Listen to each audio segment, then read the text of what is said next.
Real Epic Adventures fans, how are you? I'm gonna bring you a beautiful view here in the Gulf Shores.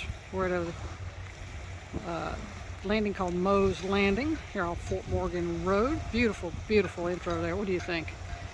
We have a guest today showing a special attendance is Timber from 5Huskyblues.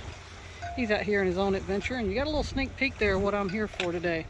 Not to talk about timber, although we could, and not to talk about that gorgeous view. But what we are here to talk about is none other than a new product we're using and very happy with. Let me back it up here a little bit and let me introduce you to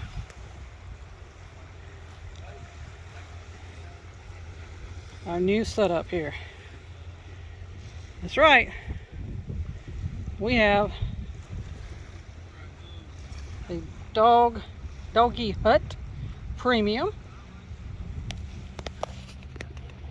and that's just a sticker that's on there for right now. 5Huskyblues, Jack, Rubi and Timber. They are approved by Jack, Rubi and Timber individually, not together.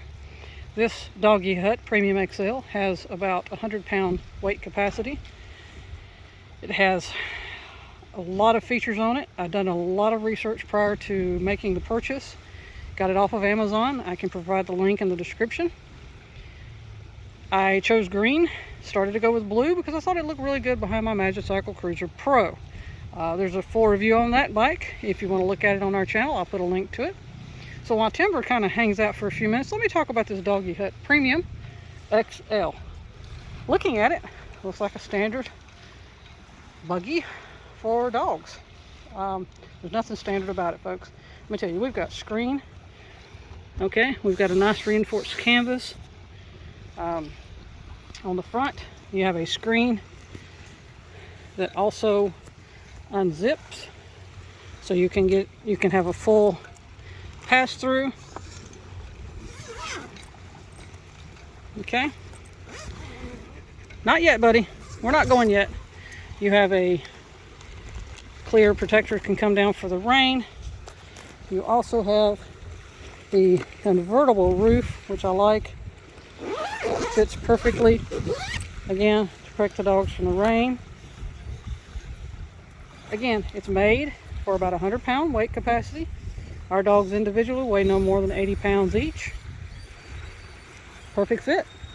I like to keep the roof open for them, of course, so let me open that back up. I'll tie it up a little bit. You also have a pocket over here to put some things in you might need. But like doggy bags, it came with the flag.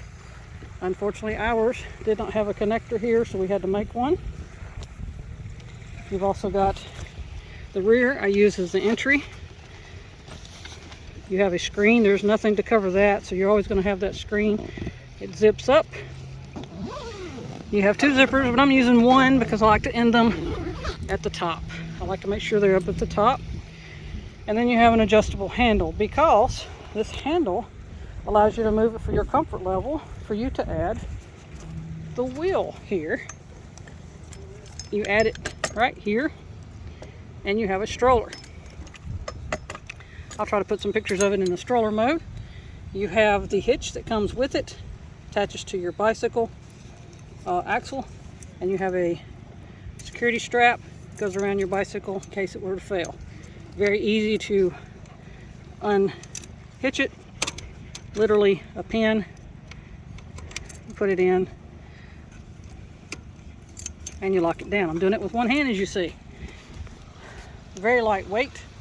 As a matter of fact, let's see if I could pick it up with one hand and just show you how lightweight it is. One hand. Not bad at all. The footprint behind the bike profile, very nice. You do have to be cognizant of the width. You have a new width. You're not a bicycle width anymore. You're a little bit more. So you have to be cognizant of that. Pay attention. Inside, you have tie down. Now this one has the tie down strap here. And you can also put one on that side. It's not a very beefy strap. I'll give it that, and I may end up changing it out to something a little bit more beefy.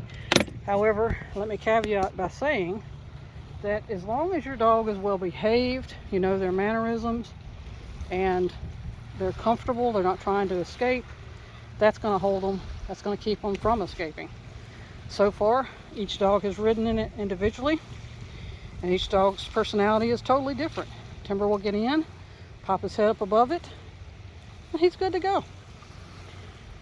Jack and Ruby will also get in, pop their head up there, and look around. Jack tends to move a little bit more. Ruby tends to do a little bit more moving and whining because after a few minutes, she's ready to go back inside. She's not our outside dog. Timber is the adventurer. He just likes to be outside. As you see, he's already made himself comfortable, waiting on me to get done with the video. All in all, we're going to give this a 5-wheel review. Speaking of wheels, if you need to stop it, we do have brakes that you can use in a parking position. I probably need to readjust those because it's not locking right now, and you have it on both sides. I did add a safety light that flashes. I have a remote for it on my bicycle. It's easy to put on and off. I take it on and off because as you see, it's wrapped around the handle. Again, the handle is removable. You can take the handle off and not have it at all. But because I'm using a light, I try to travel with the handle on there. Until I can find a better place for the light, that's kind of my option. I will travel with the handle, and I do kind of feel like the handle gives us a little bit of a bumper per se from behind, and I can put it into a forward position to hold, to lay down on the top of the buggy to keep it from being up in the air.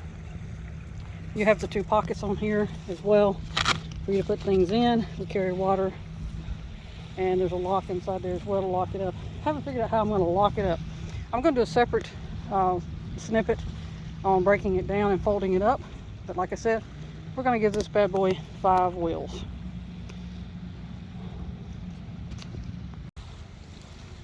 Alright, so here he is. He's ready to go. We're ready to take a ride in our Doggyhut Premium XL.